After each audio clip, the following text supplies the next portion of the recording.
Stop shooting all over yourself. That is very rude and disrespectful. Yeah. And it is even more rude and disrespectful when other people shit all over you. I am an optimist, but I'm not a magical thinker. I can accept things just as they are. And I think that has a lot to do with being a Black woman raised by a Black woman. Welcome to Impostrix Podcast Season 4. My name is Whitney and I am your host. Thanks for joining us for this episode. I am excited to jump into it. Impostrix Podcast validates professionals of color navigating imposter experiences and racial toxicity within their careers. And this season, we are focusing exclusively on pouring into Black women. How can we take care of the Black women in our lives?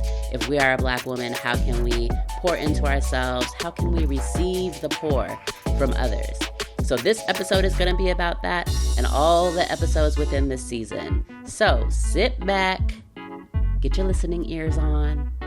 Let's get into it. Welcome back to Impostrix Podcast, Season 4.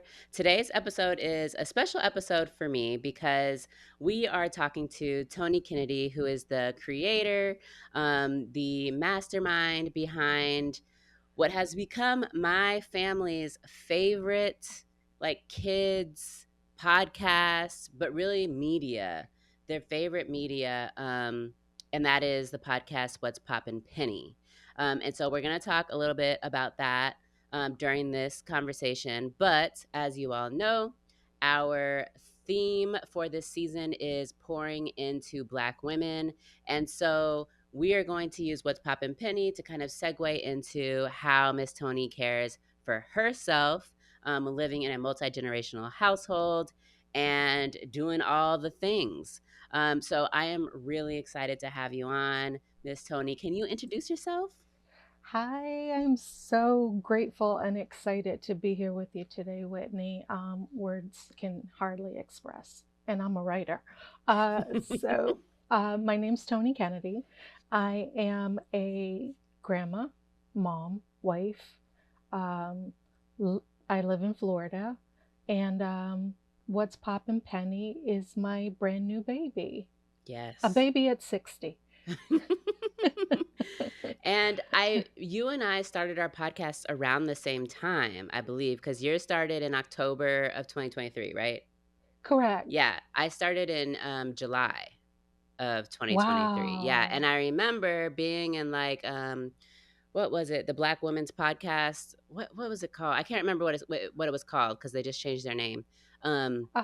Is it BIPOC? But there was also okay, well, I seen you around. I remember seeing you and hearing about What's Poppin' Penny and being really impressed with it. And then of course my family recently got real into it. And I think my kids are the perfect age now to be able to experience it. They're 4 and 7. And yeah, we really enjoy it. We really enjoy it. Oh, thank you. I guess we belong to the Mutual Admiration Society because ever since I think I discovered you in one of those groups as well. And I want to say though that it was Gotham. It was something. I don't remember what it was, but I started listening to you then, right? And oh my gosh, my daughter and I, we could just go on, and we do, for days about just one of your podcasts. Each one is such a gem, and it resonates so deeply with us. She's 32, I'm 60, and you just open up such a dialogue for us to have about the way things are, the way things were, and all the steps in between them. Yeah. And then also what we hope it will be like for her children. Yes. So thank you, thank you, thank you. Yeah. I had no idea that we started around the same time. Mm-hmm. I thought you'd been doing this for years and years and years and years because you're just so good at it. Thank you. Thank you. That means so much to me to hear, because that is like, I love this idea of it being a mother-daughter activity for you all. And I think that is one way that podcasts have really, it's an opportunity that podcasts give us, when we're able to listen to these conversations or watch these conversations with our loved ones and then talk about them. And I'll say, so let's talk about What's Poppin' Penny, because now I want to talk about how your show has done that for my family. Because so What's Poppin' Penny is a podcast for children ish, I guess, and adult. I feel like it's for me too. It's a children's podcast, we'll say that, right? Um, and it features a brown skinned girl with curly hair whose name is Penny, and she lives in a brownstone with her parents and her grandmother, and then her cat Penelope and her teddy bear TA. And the teddy bear TA is enchanted, and it's enchanted by her grandfather, who she has a very special relationship with. And here's what I love about What's Poppin' Penny, and how it makes me feel. So my children love it, and I love it because the information that, or the problem solving that's happening, is problem solving that I haven't seen in other children's media. So, for example, the first episode dealing with grief, after her grandfather passes away, and she discovers this bear, and she's trying to figure out, why is everybody laughing when they talk about grandpa when all I feel is sadness. Um, and being able to like listen to a little girl go through, experience that. But another of my favorite episodes was going to her grandfather's family's reunion, and talking about ancestry and talking about culture, and um, talking about food and the foods that are deeply ingrained in our culture. And it's all from this perspective of this little girl. And so then my children come to me and they say, "Mommy, what's our culture?" Or, "Mommy, what are ancestors?" Or, "Mommy, what happened to her grandpa? Where is her grandpa?" And my children have gone through, they've lost a couple of family members recently. And so we've talked about death, and my my older son said, "They in the ground." Um,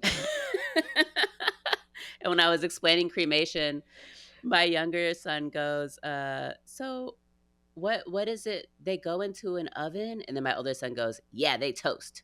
And like, Jesus. Okay.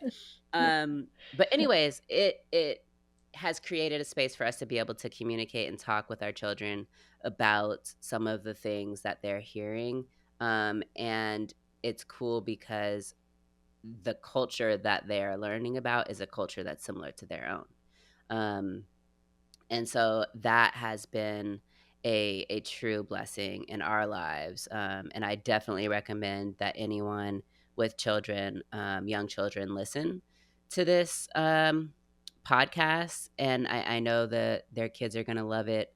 Yeah, it's just, my kids make me rewind certain parts all the time. They love when Penny gets in trouble and her mom says, "Penny, Risa, White, right." So they go around the house saying that. Like, I could go on and on and on about this podcast, and I hope that people do tune in. But what it does to me, I know this is a lot of talking. I'm gonna get to you in a second, Toni. Oh, I enjoy.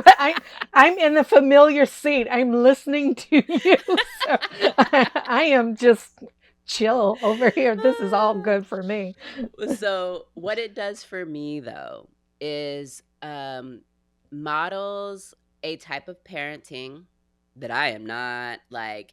Zoe, the mom, and Jabari, the father, and Spicy, the grandmother, like that parenting team is a model for me in terms of like patience, in terms of dealing with our frustration, in terms of trying to figure out how to communicate to these children these really big things that are happening around us. And it helps me have perspective around my own parenting, around where I want to be better, around where I'm like, nah, my child ain't like Penny. I gotta be a little more firm with this child. And so it just really feels good though to have that, to be able to, at the same time where my children are being able to reflect on what they're learning, it's an opportunity for me to reflect on what I'm observing and learning and hearing, not only from my children, but from the characters in the show. Oh, I'm choked up. Thank you. Thank you so much. I just don't have anything. I wish someone would invent a word that's bigger than thank you, because I feel that in my heart. And thank you so much. It's like I've hit all the check marks of the intention of creating the show. Mm. Yeah. When I hear you speak, I'm like, okay, I can go now, God. No, you absolutely cannot. Don't listen, God.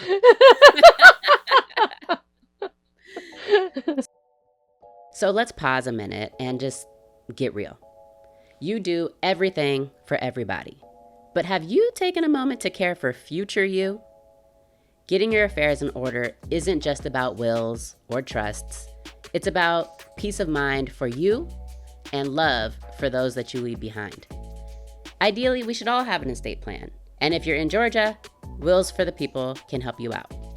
But if you're not ready yet to create your will or trust, there's something that you can do that will go a long way in helping the future you. And that is to get organized. The I Plan for This Life Organizer for when it's needed is a workbook designed to help you organize your life with clarity and ease, making it so that if someone needs to care for you or for your affairs because you're not able to, they have all of the information that they need.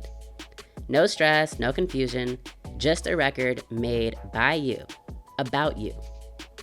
Visit willsforthepeoplega.com to get your copy, because you deserve to be prepared and to have your loved ones prepared. Again, that's willsforthepeoplega.com and click on the workbook tab. Back to the show. So let's talk about your background and like what is the journey that led to What's Poppin' Penny? We will have to go way back. Okay. Way, way, way back. And I always describe my home as a kid as a place that I know I was loved, but it was not a gentle environment. Mm. And that was one of the first lessons that I learned. Like, life is just one big long lesson. Sometimes you're being taught, and sometimes you are the lesson to somebody else, right? So I that was one of the lessons, that everybody's house doesn't look like mine, and everybody's love does not look the same, right? I also say that I was more of a roommate than a child. Mm. I always think of that.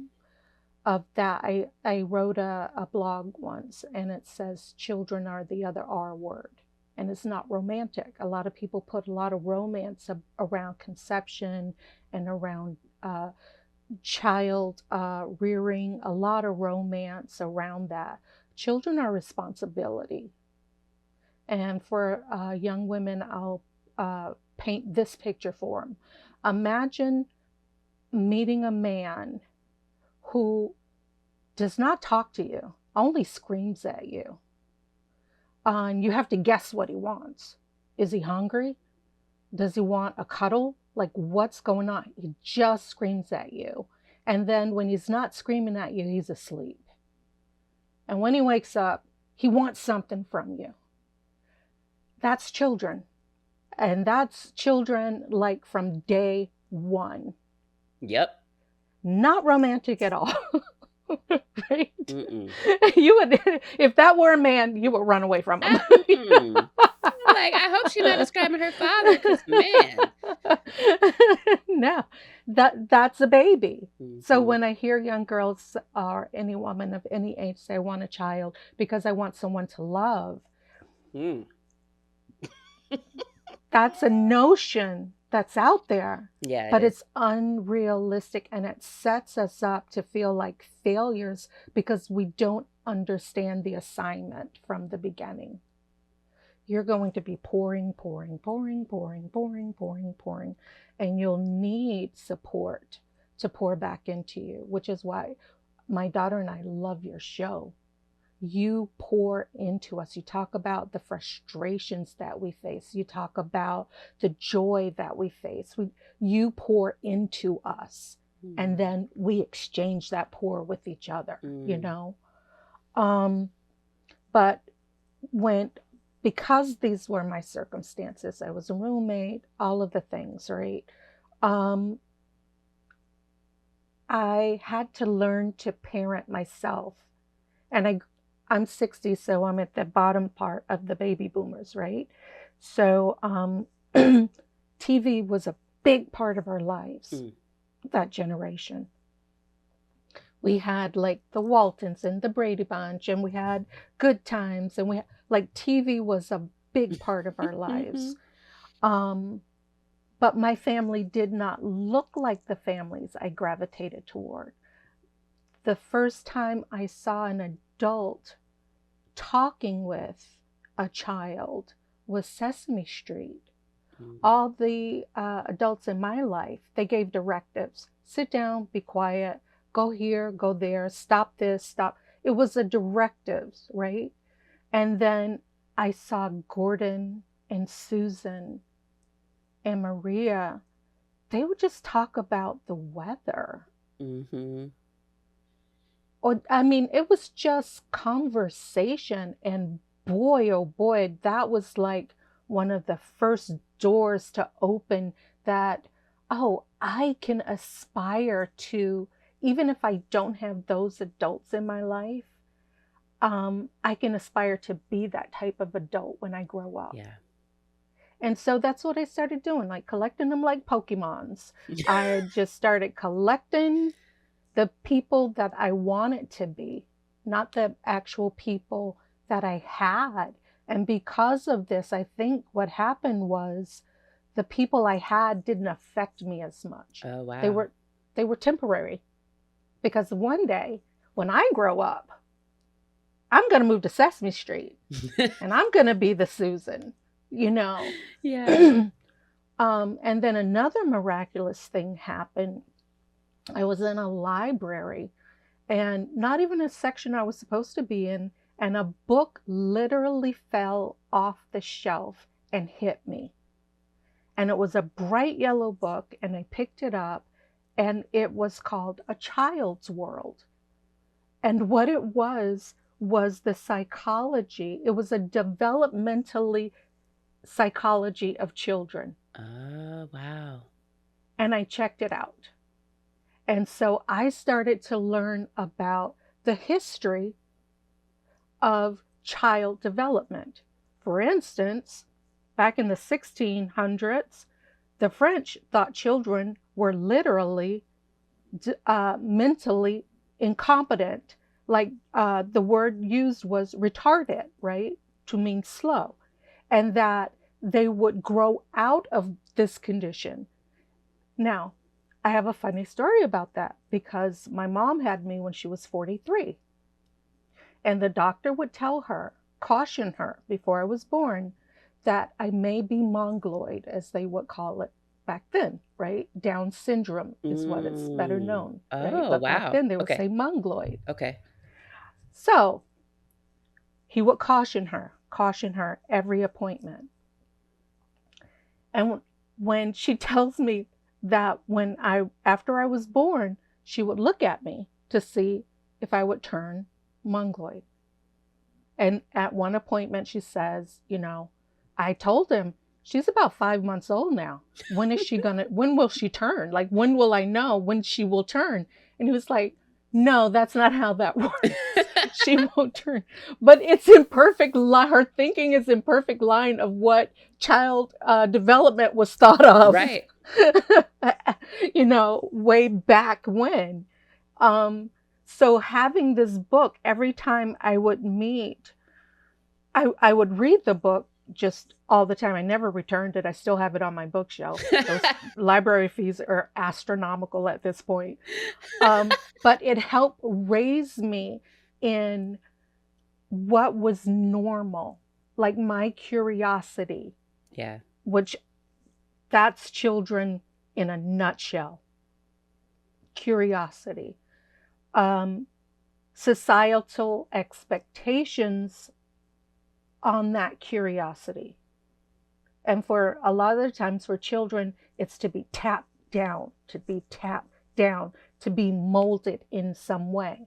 So it was very reassuring to have this book that told me all the time, you're normal. It's a stage. You're going to pass through it. Because I did not have those adults. Mm. So as a result of that, that's kind of my approach with kids, with parents, with people. It's a phase. It's normal. You'll pass through it. Some of us pass through it at fast as lightning. Some of us linger a little longer. Unfortunately, some of us stay stagnant. A lot of times I talk to people and I realize I'm talking to the 8-year-old in them. Mm.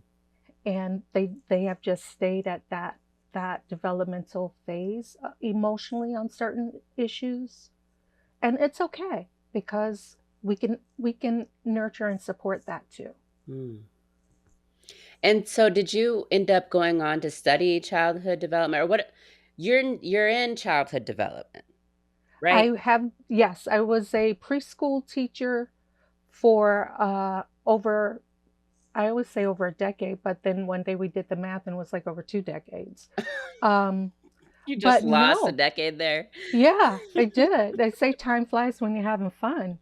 I left being in preschool to become a nurse because I was like, I need a fallback career, and I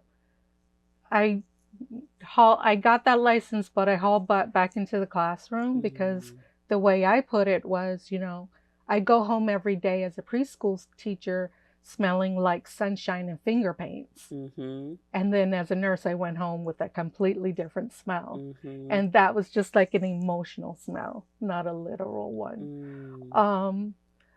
But you just asked me a question and I wanted to circle back to it. I'm sorry, I forgot what it was. What's Poppin' Penny, and how, like, what your journey was? And so you were talking about, like, yeah, all of this background to essentially being able to understand yourself, but also being able to understand how to pour into children. Yeah, I say child development is human development. And I think a lot of the time, it sounds like such a simple statement, but I think a lot of the times, those of us in charge of the care of developing children, we often will look at the goal and not the process along the way. Yeah. And so development, it takes time to develop something. Yeah. So those steps along the way, and how do I put it? Those steps along the way are so important, right? And to be in that moment. Because then you have to go back, as many of us as adults realize, we have to go back and do over. Which brings me to like, what's Poppin' Penny and its healing factor for a lot of adults. Yeah.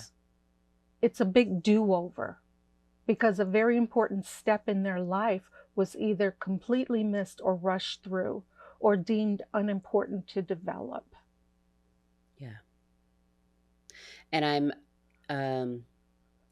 I'm having like competing thoughts, and one of them is what you said about realizing sometimes that when you're talking to people, you're talking to the 8-year-old self. And and this acknowledgement that some of us are kind of frozen in time as far as specific things that are maybe happening, like when we get triggered, or then we're back to the 8-year-old self. The other thought that I had was around really patience. I just take so much from what's Pop and Penny around patience, and exactly what you said of really being in the process and honoring, I think, the process. And so, for example, my son is struggling with school. My 7-year-old, he doesn't like it. He wants to rush through everything. He can read, but he doesn't know what he's reading.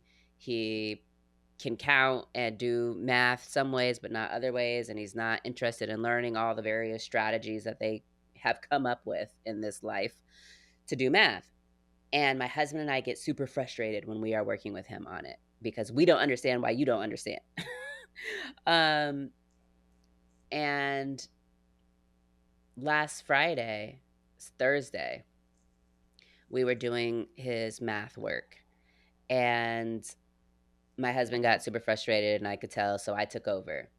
And it wound up being like an hour-long situation of like I'm learning how he's supposed to do this math, and he is relearning. We were on YouTube watching videos.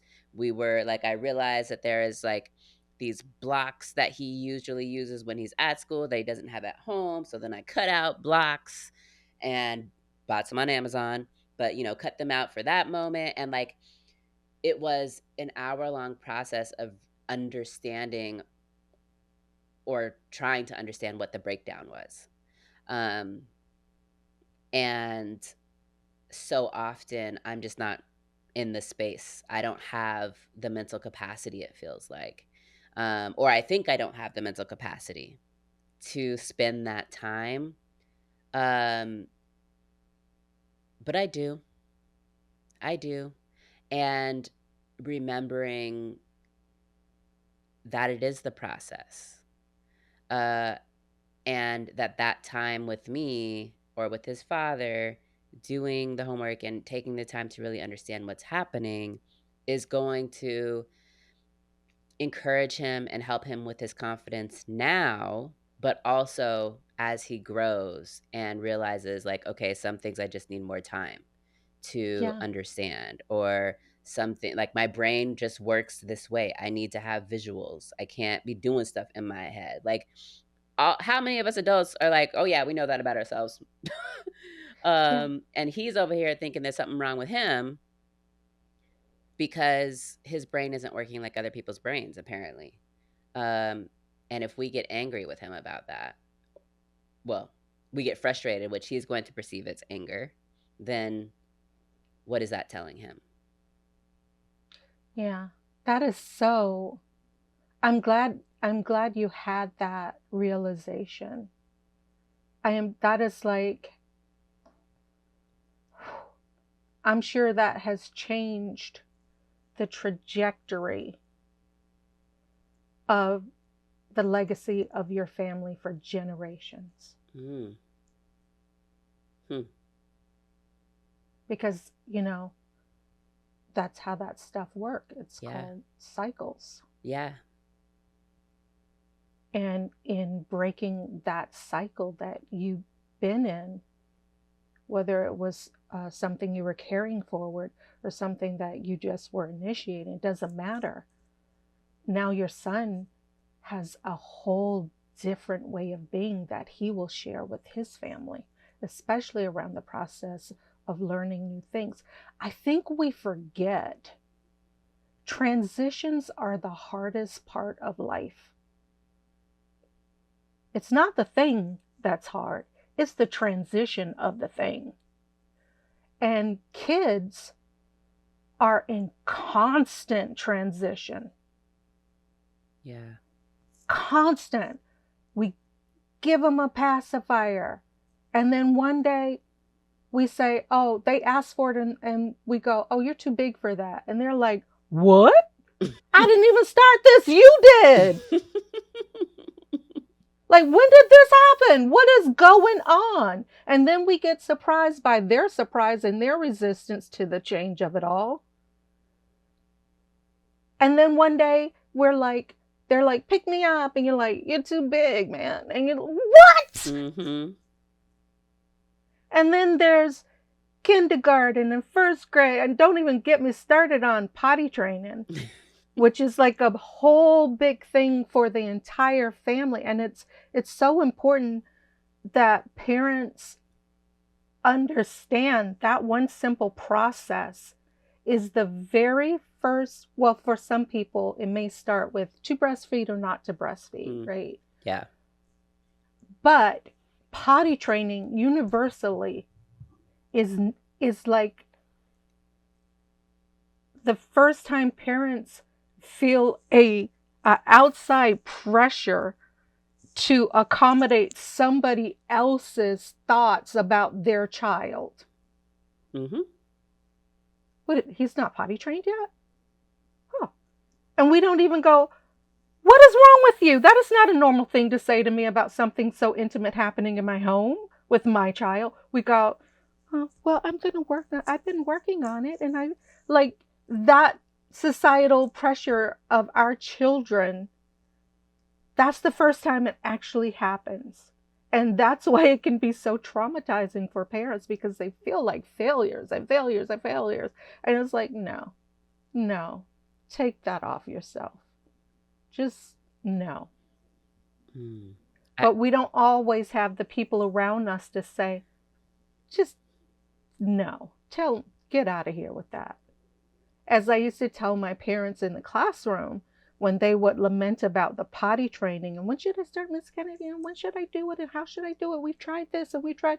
I'm like, honey, you will not go to college in a diaper. He won't even go to kindergarten in a diaper. Yeah, it'll happen. Take that pressure off yourself. You're doing all the things. You've got your schedule. You're doing all the things. They'll get it.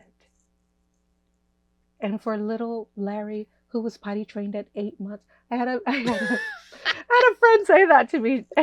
When we were, not potty training my granddaughter, and she asked, "Is she potty trained yet?" I said, "No, we haven't even started." And she went, "Well, my daughter was potty trained at 8 months," and I just went, "Well, that doesn't sound traumatic at all." Yeah, like what? That sounds like a whole bunch. Now, I said the opposite. Yeah, I was being sarcastic, but I'm like, that sounds like a whole bunch of unnecessary trauma for both of you to me. Yeah. I'm going to pass on that one. So I love hearing all of this from you. And I'm thinking about you caring for yourself. Because there's so much when you are a caregiver through and through. You are an educator. You're a mother, you're a grandmother, you live with these people, which, whoo, child. And you're a mother to what's Poppin' Penny. Like, do you have a full-time job right now? Are you retired? What's happening? I have been so incredibly fortunate that I've not been the breadwinner. So I am able to follow my passions. Good. And for a long time, my passion was my children. Yeah. So I was a stay-at-home mom for a long time. Then I opened an indoor playground, and my passion became about caring for the parents who were caring for the kids. I have so many anecdotes, and I think that's just how my brain works. But they're so important to me, these lessons that happen. I had a mom come in, and she was like lamenting about her child not eating. And I just said something very flippant, and it wasn't from a bad place. I just went, well, no kid has ever starved in a house full of food, right? And I just went on. And then another mom came into the indoor playground, and they had kids about the same age. And she said to her, I'm just having such a hard time getting him to eat. I'm just so worried about him. Is he getting enough nutrition? All of the worries.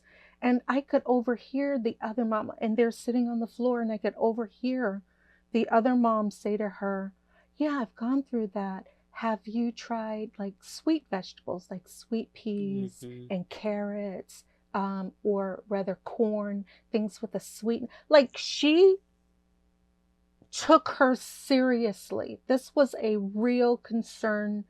I had teenagers at the time eating me out of house and home. So I could not understand what this woman was talking about. Girl, that's where my kids are right now. And they ain't teenagers. They will not stop eating. So her worried about this child not eating was just like so foreign to me because I'd forgotten about it, which is okay. Mm-hmm. This other mom was able to be there for her and waylay those fears and try to come up with a strategy with her. And it was just one of the most life lessons for me Mm. to stop being so, sometimes our own point of view get in the way of helping others. That's where I was. But she needed my genuine help. And to me, I kind of failed her because I wasn't willing to put where I was aside and not remember where I'd been. Because, of course, I've been in her shoes. Every mother has been in her shoes. Yeah, but I do think that the perspective is helpful because it is the case. I mean, our kids go through these phases and we will be so torn up when we are knee deep in the phase and a week later they eaten everything. Yeah. So it is, I mean, for me with parenting in particular, like it's really hard for me to care for myself because of course I am so caught up in raising a human, two humans. Um and I forget that they'll be okay. It'll be fine. They'll eat something. Maybe they're not having all their vegetables right now. Okay. And like I stopped trying to give my kids vegetables. I just stopped. Period. Like hopefully they eat vegetables at daycare because they ain't eating vegetables in my house. And we get all the fruits in. Sometimes I get the little squeezy pouches that have vegetable and fruit, but like I don't have the energy for this. Well, I think if I could label what you've done and the strength of what you've done, Whitney, you have found the power in the pivot. Mm. When you said, I get those little squeezy pouches and I like common sense rules, and then you're on with the rest of your life. Got to be. Because otherwise I will make myself sick worrying about all of the things. Because there's a lot to worry about. So how have Yeah. you kind of navigated this pull to, or maybe the balance of you've got so many people, so many loved ones, so many not loved ones, so many people that are just in your life through your various activities and passions who you feel called to pour into them. How do you pour into yourself? I like a good challenge. That's a part of my personality. Whether it's a crossword puzzle or trying to, I think I I see columns, like I see columns. That's just how my brain operates. Mm-hmm. I think I'm the queen of compartmentalization. Mm-hmm. And when my life is too big for me, I make it smaller. I don't have a problem with taking things and putting it on a shelf and not judging myself for that action. Because, like I said, this is how I say it to myself. My life is too big. I need to make it smaller. And I think that's how I pour into myself. Yeah. Does that take any unlearning for you? Because I feel like there are times in our lives, or maybe even, as growing up, where we're aspiring to bigness, whatever that means, where we are aspiring to fullness of life. Where, like, for me, I'm an extrovert. So my life is frequently too big, and I'm frequently needing to pull it back. But it's almost like, in some respects, I think it's a coping mechanism. Like, I busy myself so that I'm not sitting still with myself sometimes. Other times, like, I find a sense of worth and value, self-value, in doing all the things. And I think other times I feel like this is just what I should be doing. This is like the societal pressure or the expectation that a woman of my age, of my socioeconomic status, of my background should be doing this thing, and my child should be in all the sports programs, and I should be driving every single day of the week to a basketball practice and a soccer practice, and we should be eating dinner at 8 p.m. instead of going to bed at 8 p.m. So for me, a big part of this season of pouring into myself is taking a step back from everybody else's stuff, and taking a step back from my stuff. And I'm wondering, for you, is that at all a challenge, or are you just like, nope, I can cut that?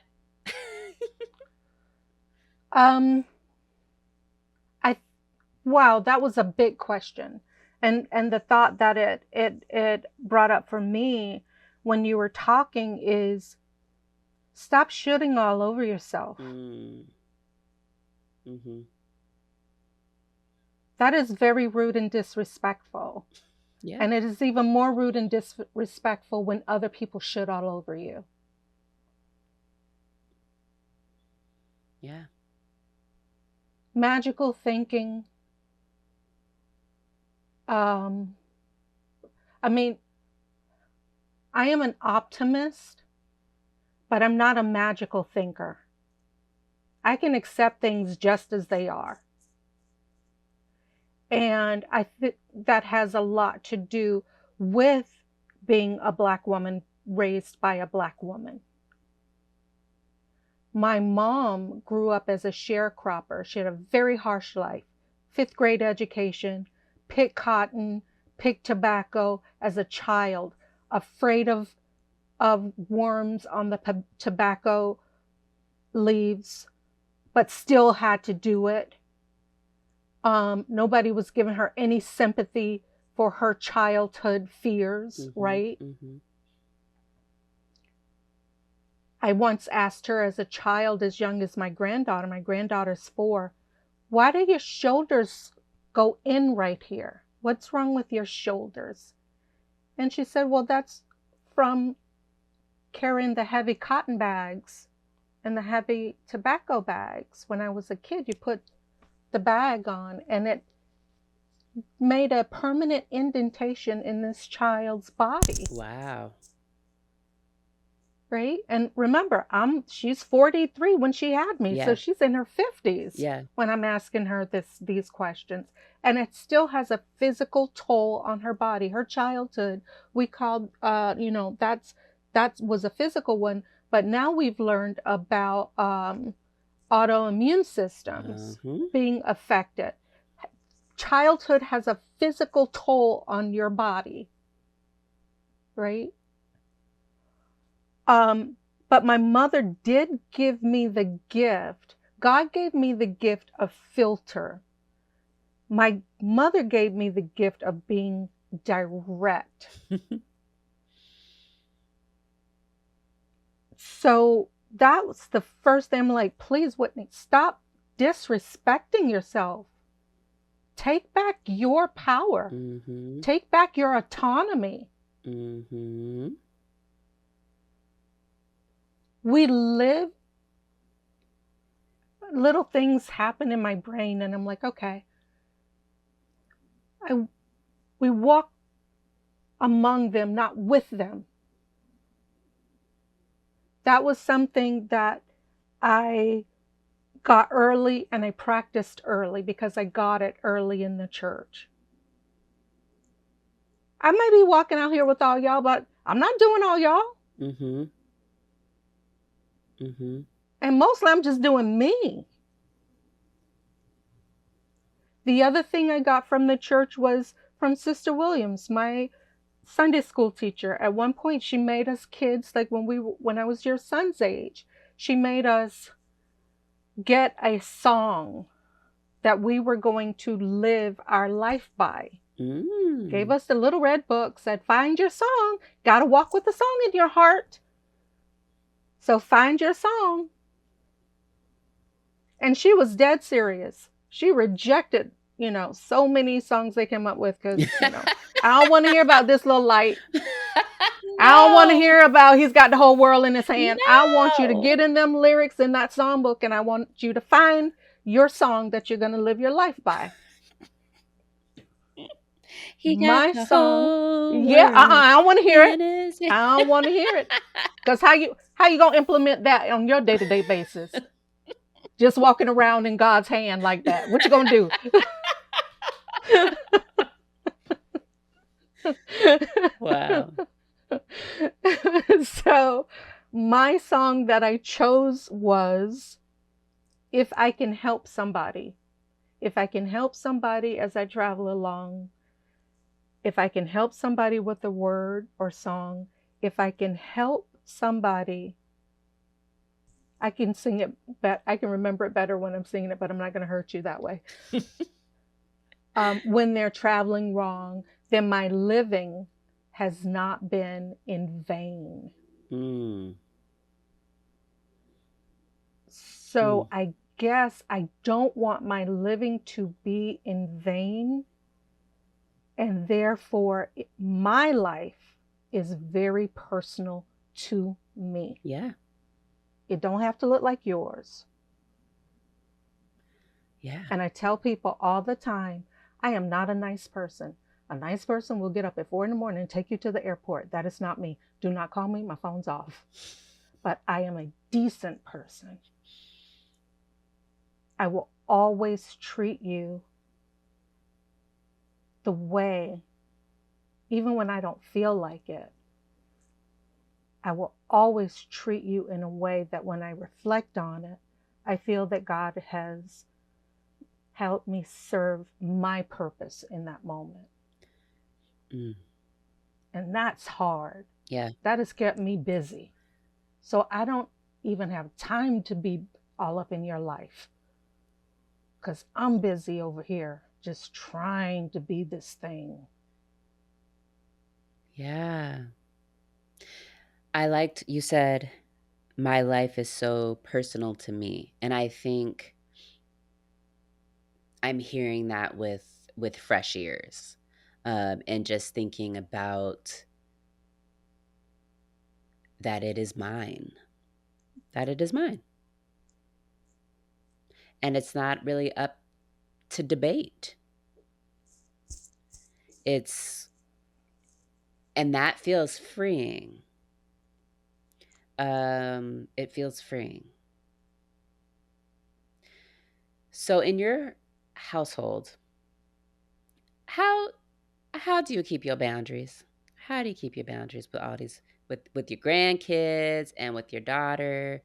I just I'm curious.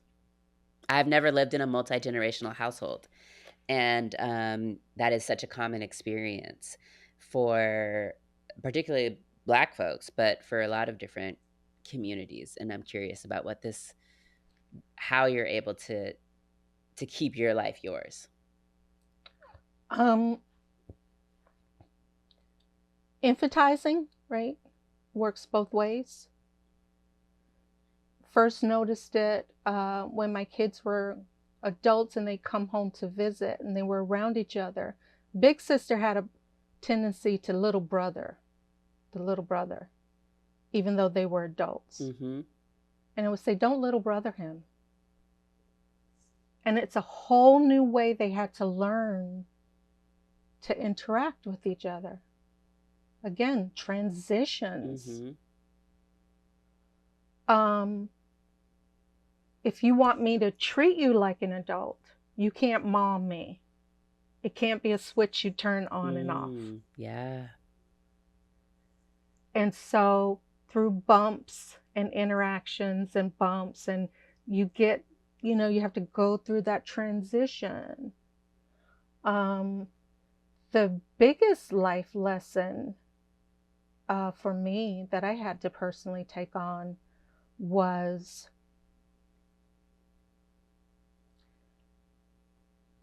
where intention, because I'm such an intention-based person, how intention was sabotaging me, or how I needed to look at it differently. Like if I'm in the back of the line and it's Black Friday and I'm trying to get to that TV set, if my intention is to get to the TV set, then I might run over a person or step on a toe, or right. But if my intention is to go and get that TV set without bodily harming anyone else, then how I move in life is going to look different. Yeah.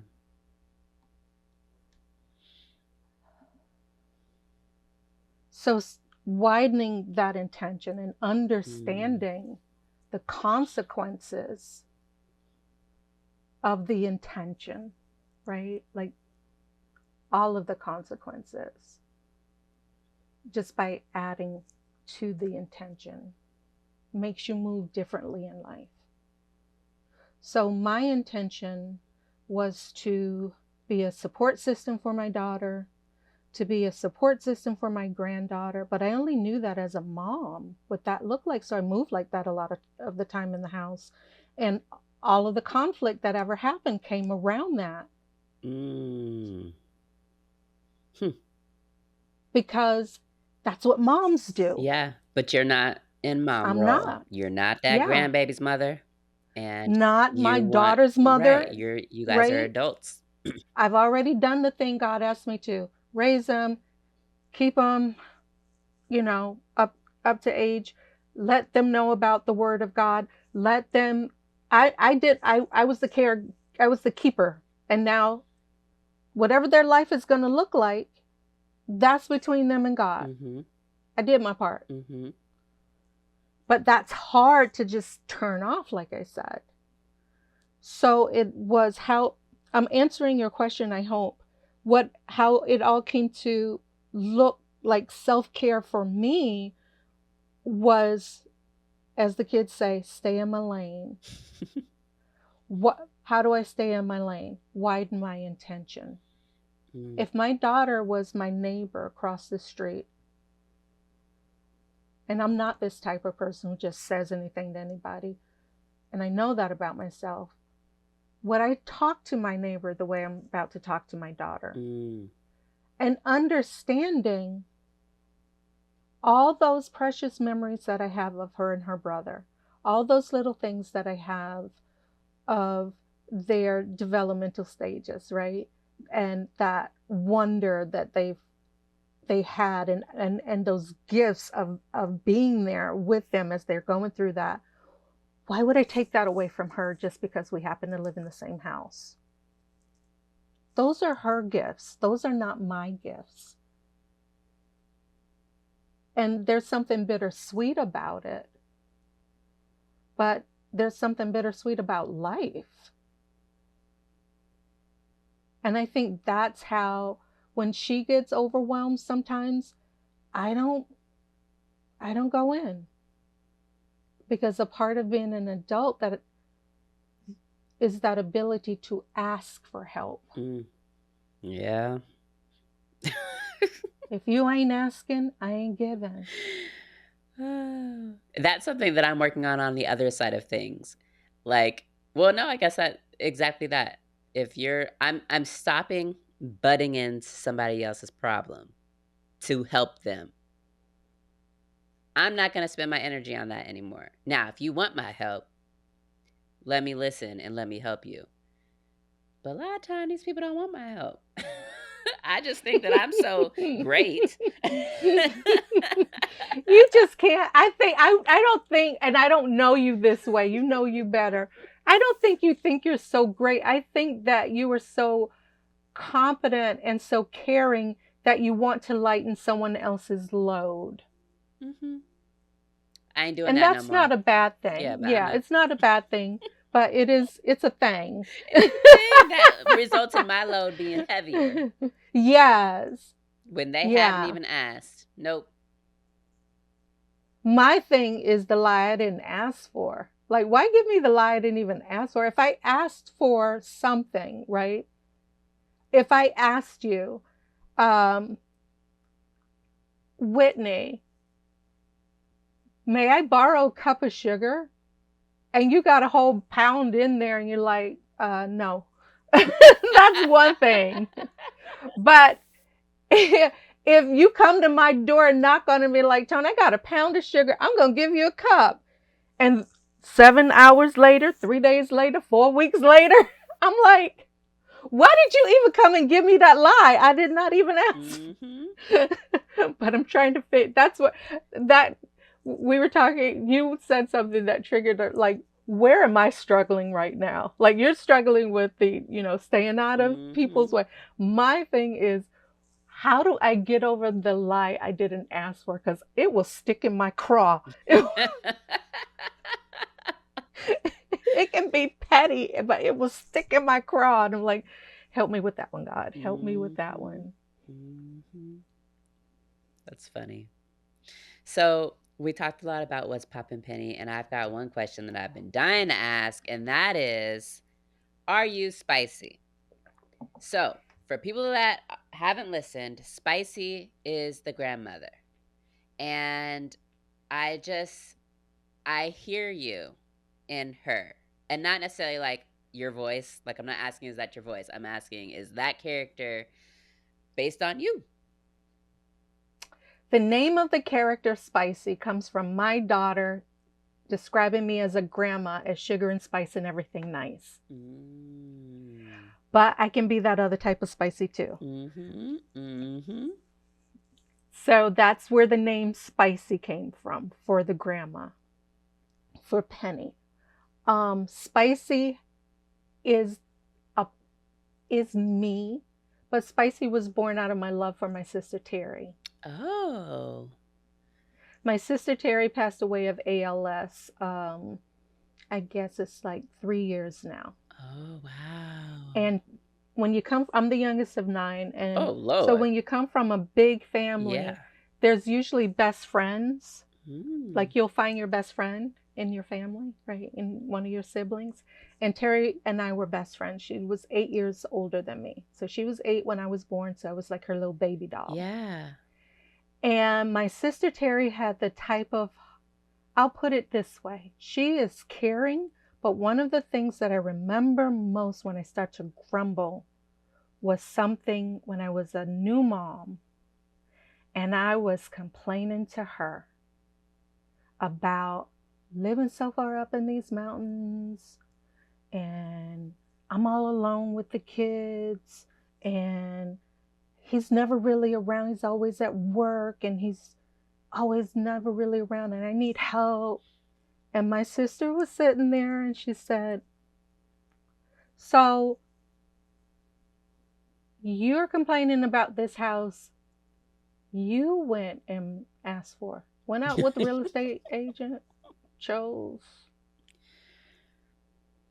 Dang. You complaining about this life of the lonely housewife, the housewife you chose to be. Women out here working every day, Toni. Mm-hmm. You complaining about this husband you chose.